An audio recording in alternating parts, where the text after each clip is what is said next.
25 December দেশে ফিরছেন তারেক রহমান। বিমানবন্দরে নামলেই দেয়া হবে বিশেষ নিরাপত্তা। পরিস্থিতি বিবেচনায় প্রয়োজনীয় ব্যবস্থা নেওয়ার আশ্বাস। সুদানের শান্তিরক্ষী মিশনে শহীদ 6 বাংলাদেশি সেনার জানাজা সম্পন্ন। আত্মার মাগফিরাত কামনা করে দোয়া। রাষ্ট্রপতি প্রধান উপদেষ্টার শ্রদ্ধা। নিরাপত্তা নিয়ে উদ্বেগ প্রকাশ। অনির্দিষ্টকালের জন্য বন্ধ ঘোষণা চট্টগ্রামের ভারতীয় ভিসা সেন্টার। দিল্লিতে বাংলাদেশের হাই কমিশনারকে হুমকি। ভেনেজুয়েলা উপকূল থেকে আরও এক তেল ট্যাংকার আটক যুক্তরাষ্ট্রের। ক্ষোভ প্রকাশ ভেনেজুয়েলা সরকারের।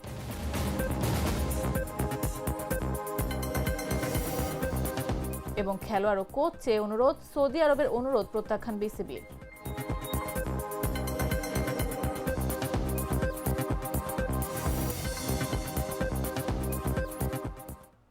দুপুর 3টা নিউজে সবাইকে আমন্ত্রণ। সাথে আছে আমি নাফিস আব্দুল্লাহ।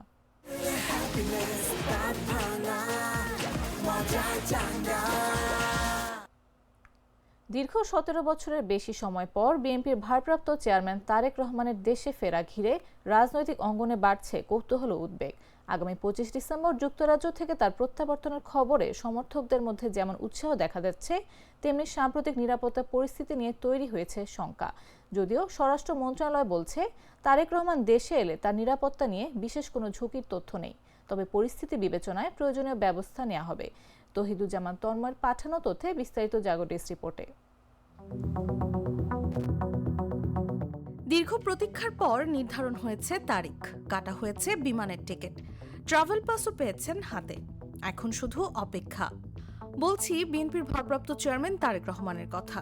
দীর্ঘ 17 বছরের বেশি সময় পর যুক্তরাজ্য থেকে আগামী 25 ডিসেম্বর তিনি দেশে ফিরছেন। 25 তারিখে ইনশাআল্লাহ আপনাদের দয়া আল্লাহর রহমতে আমি দেশে ফিরে যাব। তারেক রহমান প্রত্যাবর্তন ঘিরে সমর্থকদের মধ্যে যেমন উৎসাহ উদ্দীপনা দেখা যাচ্ছে, তেমনি নিরাপত্তা নিয়ে বিভিন্ন মহলে শঙ্কাও প্রকাশ পাচ্ছে। মূলত ইনকিলাব মঞ্চের মুখপাত্র শরীফ ওসমান হাদির গুলির ঘটনার পরে উদ্বেগ আরও বেড়েছে। দলীয় সূত্রগুলো বলছে, সকল রাজনৈতিক নেতৃবৃন্দ যাতে নিরাপদে থাকে সে নিরাপত্তার ব্যবস্থা করার জন্য সরকারের প্রতি আহ্বান জানানো হয়েছে। কোনো আশঙ্কাকে উড়িয়ে দেওয়া হচ্ছে না। তবে স্বরাষ্ট্র মন্ত্রণালয় সূত্র বলছে, তারেক রহমান দেশে এলে তার নিরাপত্তা নিয়ে বিশেষ কোনো ঝুঁকির তথ্য নেই। তবে পরিস্থিতি বিবেচনায় প্রয়োজনীয় ব্যবস্থা নেওয়া হবে। পুলিশ বলছে, দেশে ফেরার পর তারেক রহমান এক জায়গা থেকে আরেক জায়গায় গমনাগমনের সময় পাবেন পুলিশ প্রোটেকশন সহ বিশেষ নিরাপত্তা। এছাড়া তারেক রহমানের বাসভবন এবং অফিসেও থাকবে কয়েক স্তরের নিরাপত্তা। ইউনিফর্মধারী পুলিশের পাশাপাশি সাদা পোশাকেও ছদ্মবেশে গোয়েন্দারা তারেক রহমানের নিরাপত্তার দিকটি দেখভাল করবেন। নিরাপত্তা বিশ্লেষকদের মতে, রাজনৈতিকভাবে গুরুত্বপূর্ণ কোনো ব্যক্তির দেশে ফেরা সবসময় একটি সংবেদনশীল বিষয়। সে কারণে আগাম প্রস্তুতি এবং সমন্বিত নিরাপত্তা পরিকল্পনা থাকলে ঝুঁকি অনেকটাই কমানো সম্ভব। তারেক রহমান সহ দেশের সকল নাগরিকের নিরাপত্তা দেয়া রাষ্ট্রের দায়িত্ব। সব মিলিয়ে তারেক রহমানের দেশে ফেরা নিয়ে রাজনৈতিক অঙ্গনে যেমন কৌতূহল বাড়ছে, তেমনি নিরাপত্তা ও সার্বিক পরিস্থিতির দিকেও নজর রাখছে সংশ্লিষ্ট মহল।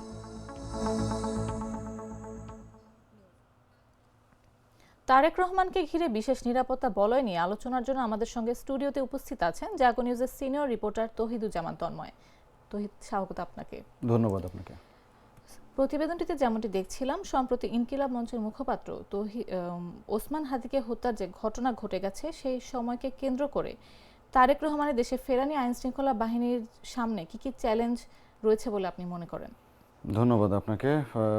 দেখুন, ওসমান হাদি, ইনকিলাব মঞ্চের যিনি ওসমান হাদি, তাকে কিন্তু যে প্রকাশ্যে দিবালোকে গুলির ঘটনা ঘটে গত 12ই ডিসেম্বর জুম্মার নামাজের পরে, এবং সেই ঘটনার জের ধরেই কিন্তু অর্থাৎ তফসিল ঘোষণার একদিন পরে এই গুলির ঘটনা, এ ঘটনায় যেমন জনমনে উদ্বেগ বা শঙ্কা রয়েছে, তেমনি কিন্তু ভোটারদের অর্থাৎ যারা ভোট কেন্দ্রে যাবেন তাদের মধ্যেও উদ্বেগ রয়েছে প্রার্থীদের মধ্যেও।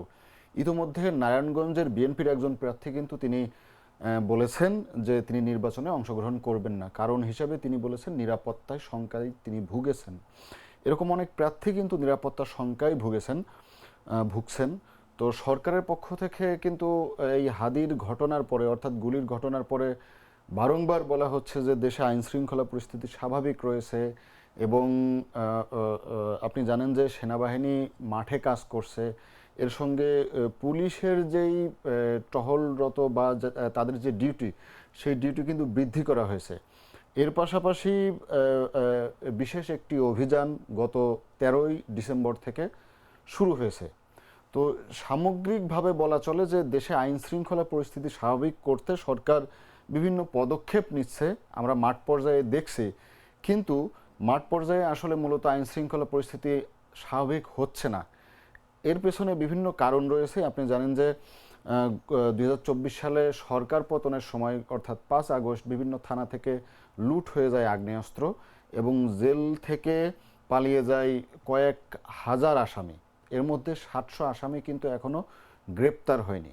এই যে আইন শৃঙ্খলা পরিস্থিতি অবনতি, মাঝখানে উন্নতিও হচ্ছে, কিন্তু সামগ্রিকভাবে বলা চলে যে আসন্ন নির্বাচন, সেই নির্বাচনের আগে এরকম আইন শৃঙ্খলা মোটেও কাম্য নয়।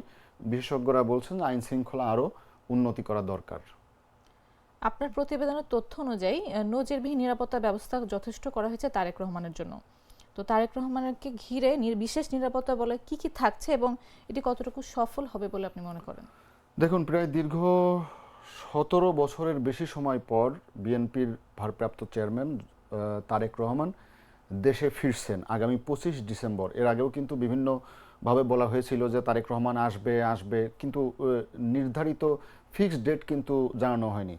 25 ডিসেম্বর তার আগমন উপলক্ষে তার যেহেতু পাসপোর্ট নেই, তিনি ইতোমধ্যে ট্রাভেল পাস সংগ্রহ করেছেন বাংলাদেশি এম্বাসি থেকে। তো তার আশাকে কেন্দ্র করে বাংলাদেশ সরকার অর্থাৎ আইন শৃঙ্খলা বাহিনী ব্যাপক নিরাপত্তা বলয় ইতোমধ্যে তৈরি করছে। তিনি 25 তারিখ আশা করা হচ্ছে দুপুর নাগাদ ঢাকা শাহজালাল আন্তর্জাতিক বিমানবন্দরে অবতরণ করবেন এবং অবতরণের পর থেকে তিনি সেখান থেকে সরাসরি তার মাকে দেখতে হাসপাতালে যাবেন নাকি তিনি অন্য কোথাও যাবেন সেটি কিন্তু এখনও নির্দিষ্ট নয়। তবে আইনশৃঙ্খলা বাহিনী বলছে যে বিমানবন্দরে পা রাখা মাত্রই তারেক রহমানকে কেন্দ্র করে ব্যাপক নিরাপত্তা প্রদান করা হবে। ইতোমধ্যে 2000 পুলিশ সদস্য তার নিরাপত্তায় থাকবেন ওই দিন অর্থাৎ 25 ডিসেম্বর, এবং তার নিরাপত্তার কোনো শঙ্কা এখন পর্যন্ত নেই, ঝুঁকি নেই বলে সরকারের থেকে বলা হচ্ছে। তবুও কিন্তু বিভিন্ন মহল বা বিভিন্নভাবে বলা হচ্ছে যে হাদির ঘটনার পরে তারেক রহমান বাংলাদেশে প্রত্যাবর্তন, এটি কিন্তু অনেক আইন শৃঙ্খলা বাহিনী যেন ভালোভাবে দেখে বা মনিটর করে। কারণ এর আগে যখন তারেক রহমান নিজে বলেছিল যে তার নিরাপত্তা শঙ্কা রয়েছে বা নিরাপত্তা জটিলতার কারণে তিনি বাংলাদেশে ফিরছেন না, সেই সময় কিন্তু আইন শৃঙ্খলা নিয়ে অনেক আলোচনা এবং সমালোচনা হয়। তো 25 তারিখ উপলক্ষে আইন শৃঙ্খলা বাহিনীর পক্ষ থেকে তারেক রহমান যেখানে যেখানে মুভ করবেন সেখানে সেখানে কিন্তু dog squad, bomb disposal unit সহ পুলিশের ব্যাপক নিরাপত্তা থাকবে। এছাড়াও কিন্তু র্যাব এবং অন্যান্য আইন শৃঙ্খলা বাহিনীও কাজ করবে বলে আমরা জানতে পেরেছি।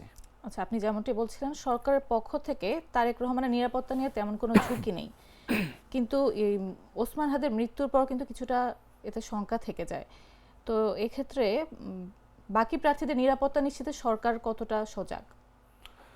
ভোটের আছে আর খুব বেশি দেরি নাই। আপনি জানেন যে 12ই ফেব্রুয়ারি ভোট ইতোমধ্যে নির্বাচন কমিশন থেকে তফসিল ঘোষণা করা হয়েছে এবং প্রার্থীরা কিন্তু মাঠ পর্যায়ে ব্যাপক জনসংযোগ করছেন।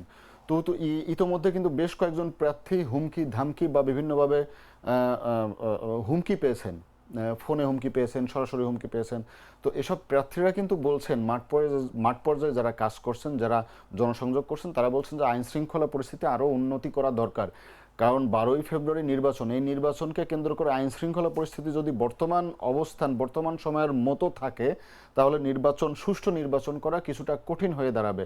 কারণ হাদি ছিল একজন প্রার্থী, সম্ভাব্য প্রার্থী, তার মতো মানুষকে যদি প্রকাশ্য দিবালোকে এরকম গুলি করে হত্যা করা হয়ে থাকতে পারে তাহলে অন্যান্য যে প্রার্থীরা রয়েছেন তাদেরও কিন্তু জীবনের ঝুঁকি রয়েছে।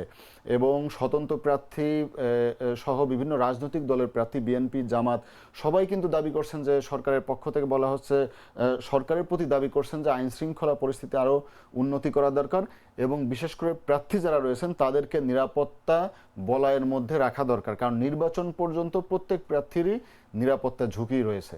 আচ্ছা, দেশ জুড়ে যে এত বিশৃঙ্খলা, এত হান্টিং অভিযান হচ্ছে, তারপর অপরাধীদের গ্রেফতারের পরও বিশৃঙ্খলা তারপরও থেকে যাচ্ছে, শৃঙ্খলা ফিরছে না। ব্যর্থতাটা কোথায় আসলে থেকে যাচ্ছে? দেখুন, সরকার পরিবর্তনের পরে বর্তমান অন্তর্বর্তী সরকার যখন দায়িত্ব নেয় তখন থেকে কিন্তু আইন শৃঙ্খলা পরিস্থিতি খুবই নাজুক অবস্থায় ছিল। পরে ধীরে ধীরে পুলিশ যখন কাজে যোগদান করতে শুরু করলো তখন কিছুটাও নাজুক অবস্থায় ছিল। পরবর্তীতে পুলিশ যখন উন্নত হতে থাকে, অর্থাৎ তারা ভালোভাবে কাজ শুরু করে, তখন দেখা গেল কিছুটা আইন শৃঙ্খলা উন্নতি হয়েছিল। মাঝখানে আবারও অবনতি, আবারও উন্নতি, আবারও অবনতি, এইরকম করেই কিন্তু যাচ্ছে। তো একটি দেশে যখন রাজনৈতিক সরকার থাকে না তখন কিন্তু আইন শৃঙ্খলা পরিস্থিতি খুব একটা ভালোও থাকে না। তো ইতিহাস যেহেতু বলে যে রাজনৈতিক সরকার যখন ক্ষমতায় থাকে বা দায়িত্বে থাকে, আইন শৃঙ্খলা বাহিনী কিন্তু তখন ভালোভাবে কাজ করে এবং আইন শৃঙ্খলা পরিস্থিতিও উন্নতি থাকে। কিন্তু এই অন্তর্বর্তী সরকারের সময়ে আমরা যেটা দেখতে পাচ্ছি যে প্রকাশ্য দিবালোকে গুলি, চুরি, ছিনতাই বা ধর্ষণের মতো ঘটনা কিন্তু ঘটেছে, প্রকাশ্যেই ঘটেছে। সরকারের পক্ষ থেকে বারবারই বলা হচ্ছে তারা কাজ করছে, কিন্তু দৃশ্যমান যেই উন্নতি হওয়া দরকার সেই উন্নতিটা আমরা মাঠ পর্যায়ে যারা কাজ করি আমরা কিন্তু দেখতে পাচ্ছি না। কারণ মাঠ পর্যায়ে পুলিশ কাজ করছে, অন্যান্য আইন শৃঙ্খলা বাহিনী কাজ করছে, কিন্তু যারা অপরাধী তারা অপরাধ করে পালিয়ে যাচ্ছে বা লুকিয়ে থাকছে, এই প্রবণতাটাও আমরা দেখতে পাচ্ছি। এবং অবৈধ অস্ত্রের যে ঝনঝনানি বা এই অস্ত্রের ব্যবহার, এই ব্যবহার কিন্তু এখনো রোধ করা সম্ভব হয়নি। তো নির্বাচনের আগ পর্যন্ত যদি এভাবে চলতে থাকে তাহলে কিন্তু অপরাধ নিয়ন্ত্রণ বা শৃঙ্খলা ফেরাতে সরকারের পক্ষে অনেক কষ্ট হয়ে যাবে, দুঃসাধ্য হয়ে যাবে। তো দেশের সামগ্রিক আইন শৃঙ্খলা পরিস্থিতি জানাতে আজকে সন্ধ্যায় স্বরাষ্ট্র মন্ত্রণালয়ে একটি জরুরি ব্রিফিং ডাকা হয়েছে। সেখানে হয়তো অনেক কার্যকরী সিদ্ধান্ত আসতে পারে আগামী নির্বাচনের আগ পর্যন্ত। ধন্যবাদ তন্ময় আমাদের সঙ্গে স্টুডিওতে উপস্থিত থাকার জন্য। আপনাকেও ধন্যবাদ। দর্শক, কথা বলছিলাম জাগো নিউজের সিনিয়র রিপোর্টার তৌহিদুজ্জামান তন্ময়ের সঙ্গে। এবারে চলে যাচ্ছি অন্যান্য সংবাদে। দেশের সার্বিক আইন শৃঙ্খলা পরিস্থিতির বিষয়ে অবহিত করতে জরুরি সংবাদ সম্মেলন ডেকেছে স্বরাষ্ট্র মন্ত্রণালয়। এতে স্বরাষ্ট্র উপদেষ্টা লেফটেন্যান্ট জেনারেল মোহাম্মদ জাহাঙ্গীর আলম চৌধুরী সাংবাদিকদের বিভিন্ন প্রশ্নের জবাব দেবেন বলে জানা গেছে। রোববার সন্ধ্যা 5:30টায় সচিবালয়ে এ সংবাদ সম্মেলন ডাকা হয়েছে। স্বরাষ্ট্র মন্ত্রণালয়ের জনসংযোগ কর্মকর্তা ফয়সাল হাসান জানান, অপারেশন ডেভিল হান্ট ফেজ 2 ও দেশের সার্বিক আইন শৃঙ্খলা পরিস্থিতির অগ্রগতির বিষয়ে মন্ত্রণালয়ের সম্মেলন কক্ষে আজ বিকাল 5:30টায় প্রেস ব্রিফিং অনুষ্ঠিত হবে। অবৈধ অস্ত্র উদ্ধার সহ আইন শৃঙ্খলা পরিস্থিতি নিয়ন্ত্রণ ও ফ্যাসিস্টদের দমনে গেল 13 ডিসেম্বর থেকে দেশজুড়ে অপারেশন ডেভিল হান্ট ফেজ 2 নামে বিশেষ অভিযান শুরু করেছে যৌথ বাহিনী। 7 দিনে অভিযানে 5,949 জনকে গ্রেফতার করা হয়েছে। এ সময় তাদের কাছ থেকে বেশ কয়েকটি আগ্নেয়াস্ত্র উদ্ধার করা হয়। এছাড়াও শনিবার শাহবাগে স্বরাষ্ট্র উপদেষ্টাকে পদত্যাগে 24 ঘন্টার আলটিমেটাম দেয় বিক্ষোভকারীরা।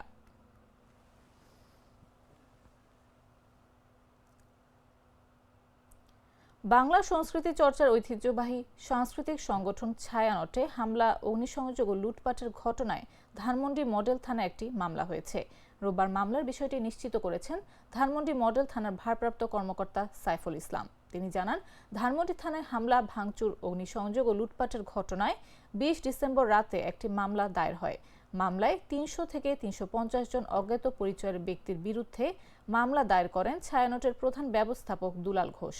ছায়ানট কর্তৃপক্ষ জানায়, ওসমান হাদির মৃত্যুর খবরের পর রাতে দুর্বৃত্তরা ধানমন্ডি ছায়ানটের ভেতরে ঢুকে সিসি ক্যামেরা, আসবাবপত্র, তবলা, হারমোনিয়াম, বেহালা এবং বিভিন্ন কক্ষে ভাঙচুর ও হামলা চালায় এবং সেগুলোকে পুড়িয়ে দেয়। তবে কত টাকার ক্ষয়ক্ষতি হয়েছে সেই বিষয়টি এখনো জানা যায়নি। ঘটনার পর ছায়ানট পরিদর্শনে যান অন্তর্বর্তী সরকারের সংস্কৃতি বিষয়ক মন্ত্রণালয়ের উপদেষ্টা মোস্তফা সরওয়ার ফারুকী। এ সময় তিনি সিসিটিভি ফুটেজ দেখে দুর্বৃত্তদের আইনের আওতায় আনার কথা জানিয়েছেন।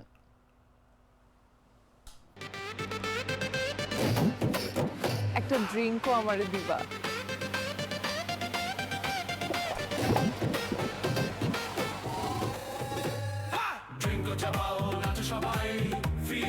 ড্রিঙ্কো হাতে তোমার বিয়ের, হলুদের অথবা রিসেপশনের নাচের ভিডিও #ড্রিঙ্কো দিয়ে শেয়ার করে জিতে নিতে পারো সিঙ্গাপুর হানিমুন ট্রিপ। সুদানে জাতিসংঘ শান্তিরক্ষা মিশনের সন্ত্রাসী হামলায় নিহত 6 বাংলাদেশি শান্তিরক্ষীর জানাজা সম্পন্ন হয়েছে। রোববার সকাল 9:30টার দিকে ঢাকা সেনানিবাসের কেন্দ্রীয় সেনা মসজিদ প্রাঙ্গণে তাদের নামাজে জানাজা অনুষ্ঠিত হয়। জানাজা শেষে শহীদ শান্তিরক্ষীদের মরদেহে রাষ্ট্রপতির প্রধান উপদেষ্টার পক্ষ থেকে শ্রদ্ধা জানানো হয়। এরপর একে একে 3 বাহিনীর পক্ষ থেকে শহীদদের কফিনে শ্রদ্ধা জানানো হয়। এরপর শহীদ 6 সেনা সদস্যের মরদেহ হেলিকপ্টার যোগে নিজ নিজ জেলায় নেওয়া হয়। জানাজার আগে নিহত সেনা সদস্যদের জীবন বৃত্তান্ত পড়ে শোনানো হয়। পাশাপাশি তাদের আত্মার মাগফিরাত কামনা করে দোয়া করা হয়। এর আগে গেল শনিবার সকালে শহীদ সেনাদের মরদেহ বহনকারী এমিরেটস লাইন্সের একটি বিশেষ ফ্লাইট ঢাকার হযরত শাহজালাল আন্তর্জাতিক বিমানবন্দরে অবতরণ করে। এ সময় শান্তিরক্ষীদের মরদেহ গ্রহণ করেন বাংলাদেশ সেনাবাহিনীর chief of general staff lieutenant general Mizanur Rahman Shamim.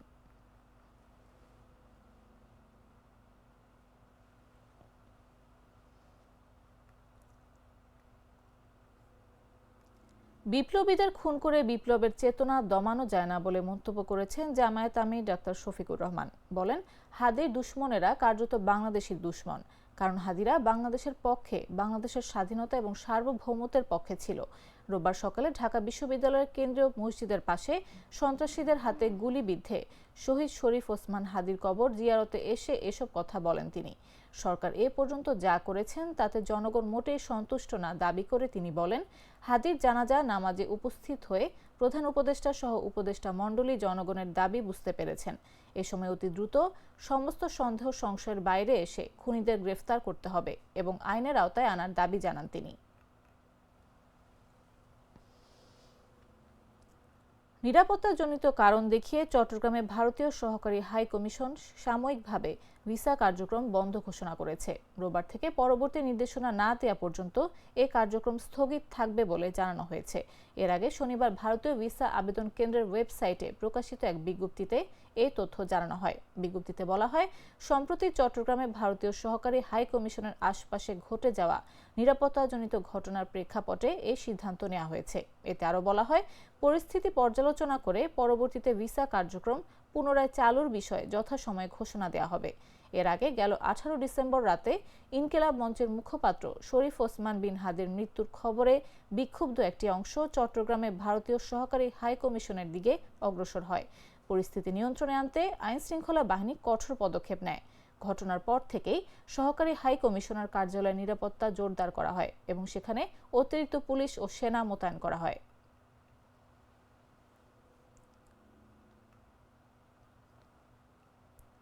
দিল্লিতে বাংলাদেশ হাইকমিশনের বাংলাদেশ ভবনের গেটে এসে উগ্র আচরণ ও হুমকি দেওয়ার ঘটনা ঘটেছে।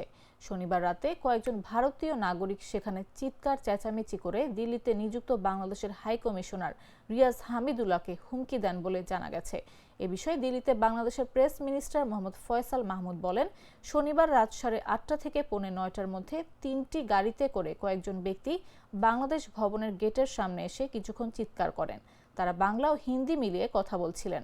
এ সময় বিভিন্ন স্লোগান দেয় তারা। তিনি আরও বলেন, ওই ব্যক্তিরা পরে মূল গেটের সামনে এসে কিছুক্ষণ চিৎকার করে চলে যান। তবে এ সময় তারা কোন ধরনের শারীরিক হামলা চালাননি, কোনো কিছু ছোড়াছুড়িও করা হয়নি। হাইকমিশনারকে হত্যার হুমকি দেওয়া হয়েছিল কিনা এমন প্রশ্নের জবাবে প্রেস মিনিস্টার বলেন, হতে পারে। তারা হিন্দি ও বাংলা মিলিয়ে বলছিলেন।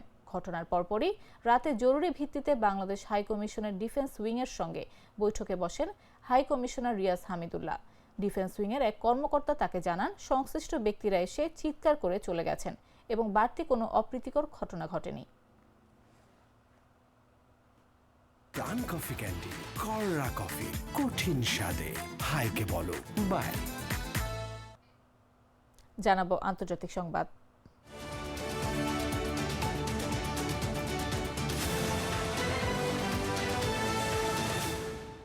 ভেনেজুয়েলা উপকূলে আরও একটি তেলের ট্যাঙ্কার জব্দ করেছে যুক্তরাষ্ট্র।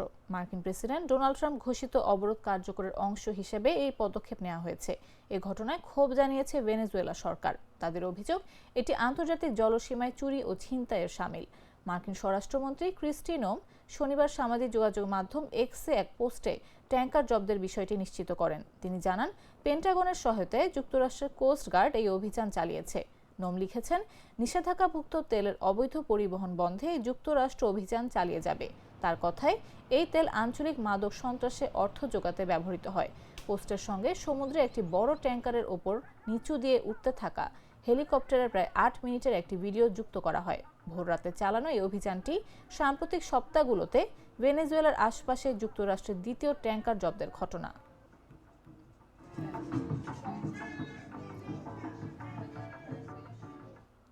এবারে খেলার খবর।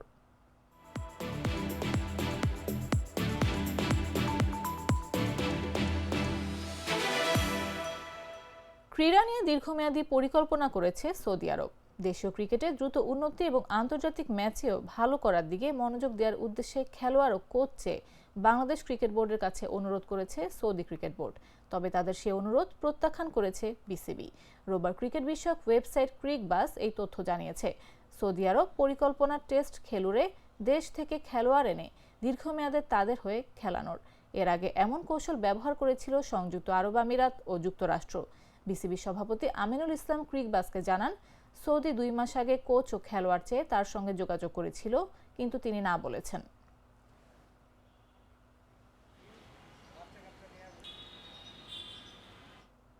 সংবাদ শেষ করার আগে শিরোনামগুলো জানিয়ে দিচ্ছি আরো একবার।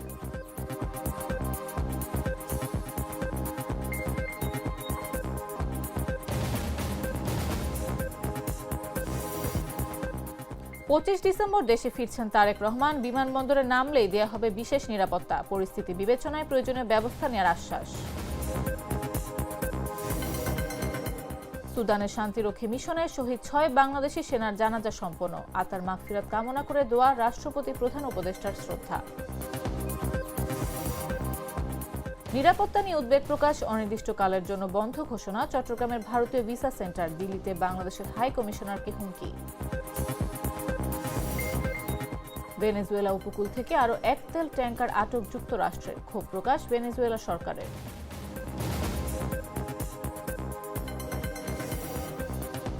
এবং খেলোয়াড় ও কোচ চেয়ে অনুরোধ, সৌদি আরবের অনুরোধ প্রত্যাখ্যান বিসিবির।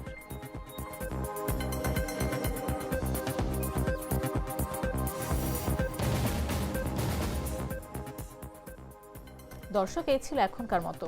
প্রতি মুহূর্তে সর্বশেষ খবর পেতে ভিজিট করুন jagonews24.com, ফলো করুন আমাদের ভেরিফাইড ফেসবুক পেজ এবং সাবস্ক্রাইব করুন জাগো নিউজের ইউটিউব চ্যানেল। এতক্ষণ সাথে থাকার জন্য ধন্যবাদ সবাইকে।